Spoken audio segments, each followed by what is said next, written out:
Hi everyone, this is Umar and welcome to very first episode of my Go language learning series. I'm starting this series to learn and teach Go at the same time. So if you are someone who wants to add a powerful modern programming language to your skill set, you are in the right place. Each episode I'll cover a short concept with code and explanation. So by the end of this journey, you will be confident writing a real Go programs. If you are just getting started, go to the Go official download page. I have already installed Go on my Mac, so I'll skip the download and installation part in this video. You'll find here the right download file for your system. For example, if you have this system like Windows or macOS or Linux, whatever, make sure you download the correct one for your system. For example, I downloaded Go 1.24.5 Darwin AMD64 package because I'm using a Mac with an Intel processor. Once installed, it's time to verify the setup. Let's confirm Go is installed properly. Open your terminal and type Go version. If you get an output like this, that's mean Go is successfully installed on your machine. Now let's understand two important Go environment variables in your terminal. Type first command, that is go env go root. This path is telling us where the Go language itself is installed. Now let's enter a second command, that is go env go path. This command tells us where your personal Go code, packages or tool will be saved. In modern Go, we usually use Go modules, so you don't have to worry about the Go path too much, but it's good to know. Let me create a new file called main.go. Every Go program starts with the package declaration. Let me declare main package. A package in a Go is like a namespace or module. It helps us to organize and reuse the code. Main package tells Go this package is a special. It will contains the entry point of the program. Only package name main can be compiled into an executable program. There could be a question in your mind like, why not use another name? So answer is, if you wrote another name like utils or use any other name, then this file will not be directly runnable. It would be library or helper package which other files could import. For example, I'm importing the FMT package. It's short for a format and it allows us to print things in the terminal. Now we define the main function with the keyword func. When you run a Go program, the Go runtime looks for a Go main package and then inside it, it looks for main function. That's a starting point of the program. Inside the main function, I'll write my first print statement.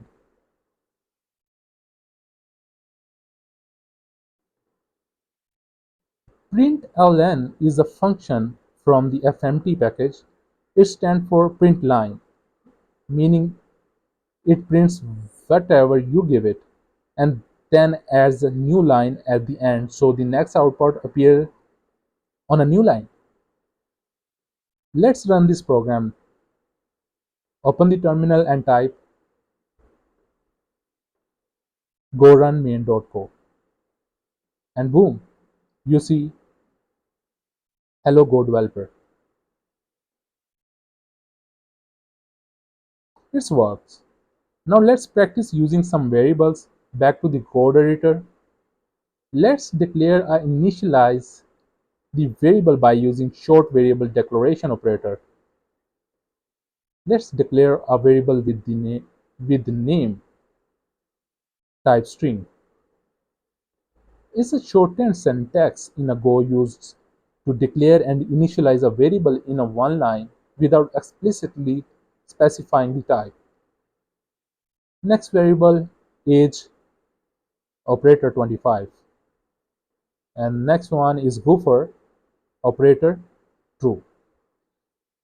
Here's the detail of the variables types like name is a string, age is an integer, and 𝗟𝗏𝗡 is a boolean.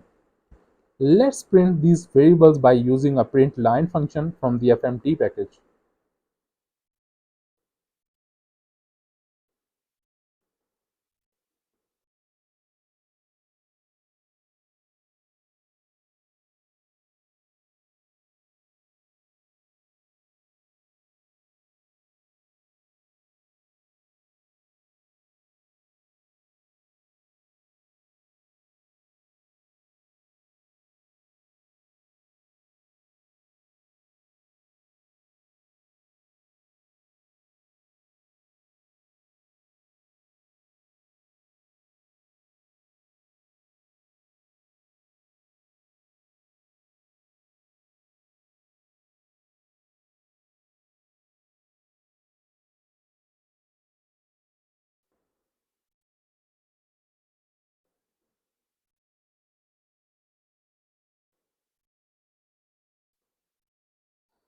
Let's rerun this program. Go run main.co and you'll see the output: name Umar, age 25, are you goofer? True. Perfect. Lastly, let's see formatted output using the printf function. Printf function is used when you want to formatted output like a variable inside a sentence. fmt.printf %s is %d, years old and learning go, name,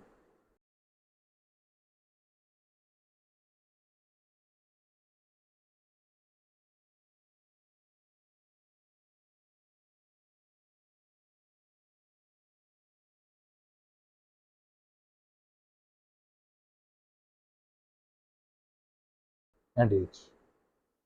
%s is formatted specifier for string, %d is for an integer, and \n means a new line. When I run it, Omar is 25-year-old and learning Go. It's looking exactly what I'm expecting. %s is replaced by the name and %d is replaced by the age.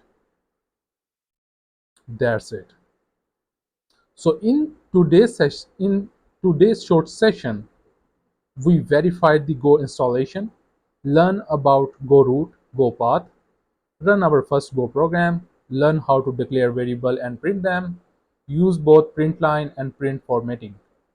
In the next episode, we'll cover data types, constants, and how to use basic functions in Go.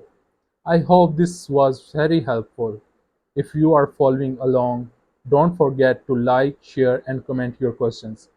See you in episode 2. Bye bye.